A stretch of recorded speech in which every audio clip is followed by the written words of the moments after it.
Oke, kita mulai ya. Selamat malam semuanya. Di sini kami dari kelompok 4 akan mempresentasikan tugas biologi mengenai alga. Sebelumnya perkenalkan saya Stefanis Nurat sebagai moderator dan rekan-rekan saya.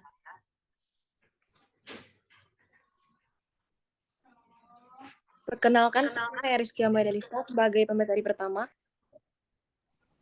Perkenalkan, nama saya Dia Kalsari sebagai pemateri kedua.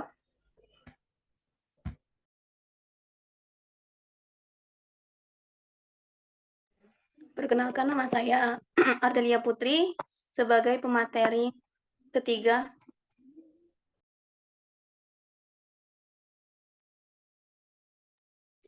Perkenalkan, saya Holifatul Laila sebagai pemateri keempat. Perkenalkan, saya Rehan Zumiandri dengan NIM 31 sebagai pemateri kelima.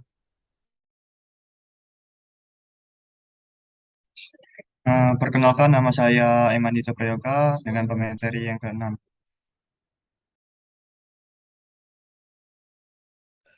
Baik, itulah perkenalan singkat dari kami. Selanjutnya saya serahkan kepada pemateri pertama.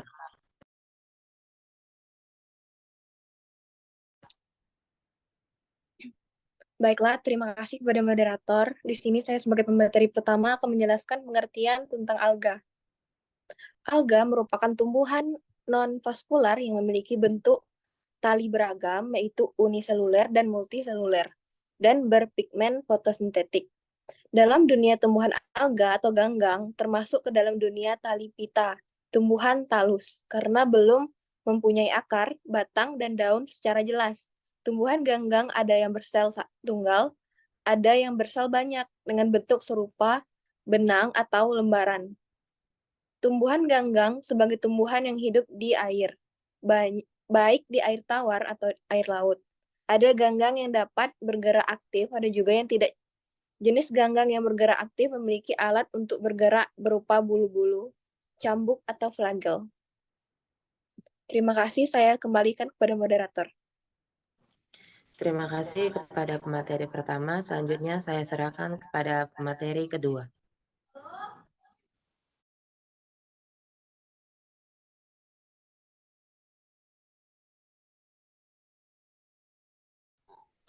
Baik, terima kasih kepada moderator. Di sini saya akan menjelaskan materi selanjutnya, yaitu mengenai pembagian alga, yaitu terbagi menjadi 7. Salah satunya yang pertama yaitu adalah Eclonopita. Eclonopita adalah ganggang atau salah satu kelompok organisme yang termasuk dalam kingdom Protista. Mereka merupakan organisme uniseluler yang memiliki karakteristik unik yang membuat mereka menjadi kelompok yang menarik untuk dipelajari. Oke, next.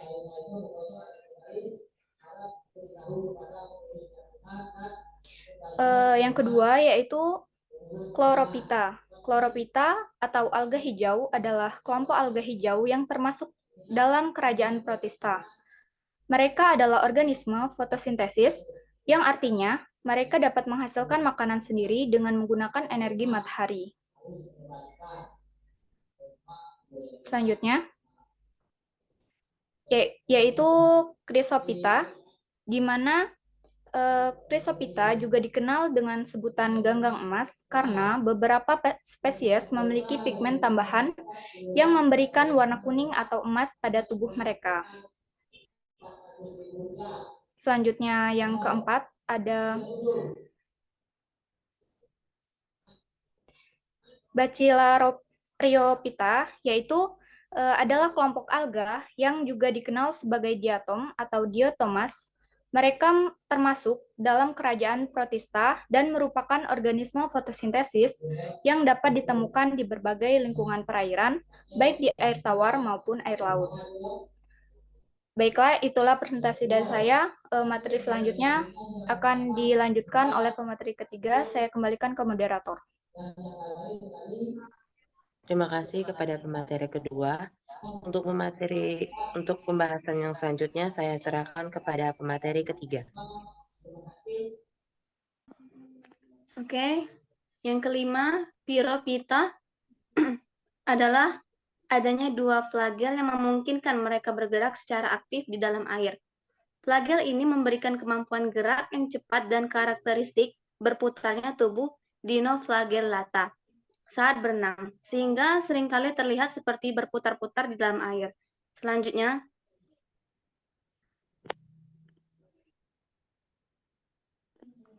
yang keenam yaitu Paephyta. Paephyta adalah kelompok alga coklat yang termasuk dalam kerajaan Protista. Mereka juga dikenal sebagai ganggang coklat karena pigmen klorofil hijau mereka yang tercampur dengan pigmen coklat bernama fucocngantin. Selanjutnya, yang ketujuh yaitu Rhodophyta. Ciri khas dari Rhodophyta adalah adanya pigmen phycobilin yang berperan dalam menangkap cahaya dengan efisien dalam kedalaman air yang lebih dalam, sehingga memungkinkan mereka untuk hidup di wilayah laut yang lebih gelap. Baik, terima kasih. Sekian dari saya kembalikan kepada moderator. Terima kasih kepada pemateri ketiga. Selanjutnya saya serahkan kepada pemateri keempat. Baik, terima kasih moderator. Yang materi selanjutnya yaitu ciri-ciri alga. Berikut adalah beberapa ciri-ciri umum dari alga. Yang pertama itu struktur sel. Alga adalah organisme bersel satu atau bersel banyak. Yang kedua, fotosintesis. Sebagian besar alga dapat melakukan fotosintesis, yaitu proses mengubah energi matahari menjadi makanan atau glukosa dengan bantuan pigmen fotosintesis seperti klorofil. Yang ketiga, pigmen fotosintesis. Pigmen ini memberikan warna khas pada jenis alga tertentu. Terdapat klorofil hijau, merah, coklat, dan phycobilin. Yang keempat, habitat. Alga dapat ditemukan di berbagai habitat, terutama di perairan seperti sungai, danau, laut, kolam, dan tempat lembab lainnya. Next.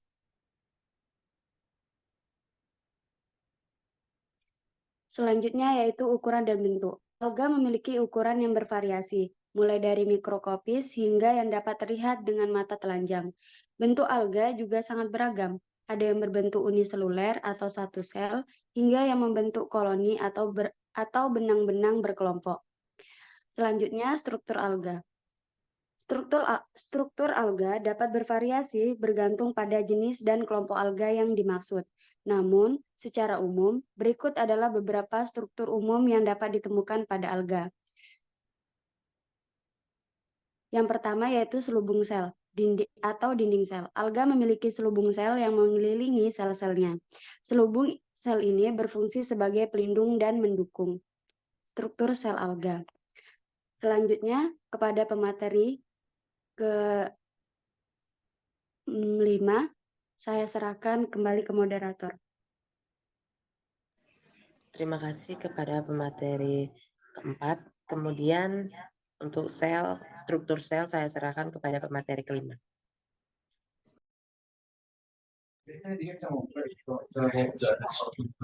Oke, terima kasih untuk moderator.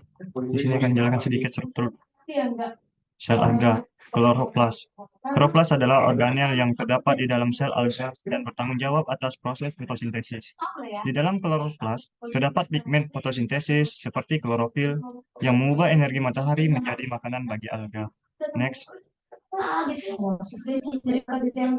Yang berikutnya ada vakuola. Alga memiliki vakuola, yaitu ruang berisi cairan di dalam sel. Vakuola berperan dalam menyimpan air, garam, dan nutrisi, serta mengatur tekanan osmotik dalam sel.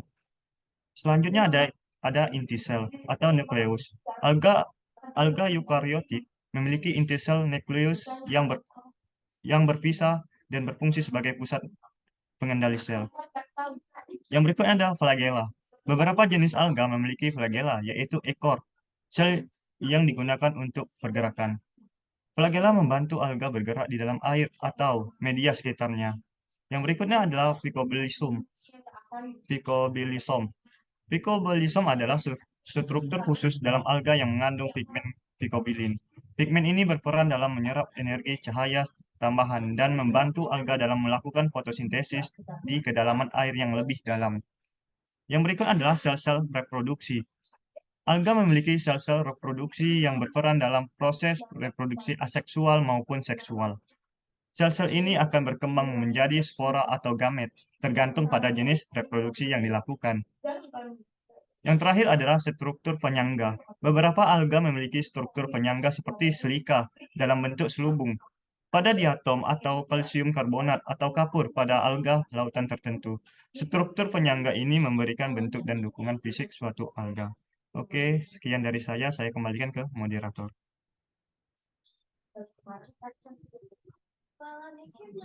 Terima kasih kepada pemateri kelima. Untuk selanjutnya saya serahkan kepada pemateri kelima. Ya, terima kasih kepada moderator. Di sini saya akan melanjutkan presentasi, yaitu peranan alga. Alga memiliki beragam manfaat, baik bagi manusia maupun bagi ekosistem. Berikut adalah beberapa manfaat alga. Yang pertama, sumber makanan. Beberapa jenis alga seperti rumput laut dan alga mikro merupakan sumber makanan yang kaya nutrisi bagi manusia dan hewan laut.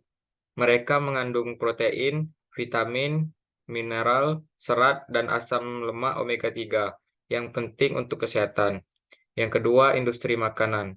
Alga digunakan dalam industri makanan sebagai bahan tambahan untuk produk seperti agar-agar, keregenan, dan alginat yang berperan sebagai pengental, stabilisator, atau bahan geling pada makanan dan minuman. Next. Yang ketiga, industri kosmetik. Ekstrak alga digunakan dalam produk-produk kosmetik dan perawatan kulit karena kandungan nutrisi dan manfaatnya untuk kulit dan rambut. Beberapa jenis alga dapat diolah menjadi bahan bakar bioetanol atau biodiesel, menjadi alternatif energi terbarukan yang ramah lingkungan. Yang keempat ada penyaringan air. Alga memiliki kemampuan menyerap nutrisi dan polutan dari air, sehingga digunakan dalam pengolahan air limbah atau sebagai alat biofiltrasi untuk membersihkan perairan. Sekian dari saya kembalikan ke moderator. Baik, terima kasih untuk pemateri ke-6. Adapun kesimpulan dari presentasi kali ini yaitu alga memiliki peran penting dalam ekosistem, berperan sebagai produsen utama yang menyediakan oksigen dan memakan makanan bagi berbagai organisme. Mereka memiliki variasi struktur dan dapat ditemukan di berbagai habitat, menunjukkan adaptabilitas yang tinggi. Nah, kesimpulan selanjutnya yaitu alga memiliki dampak besar dalam menjaga keseimbangan lingkungan dan keberlangsungan kehidupan di bumi. Sekian presentasi dari kelompok 4. Saya akhiri, selamat malam.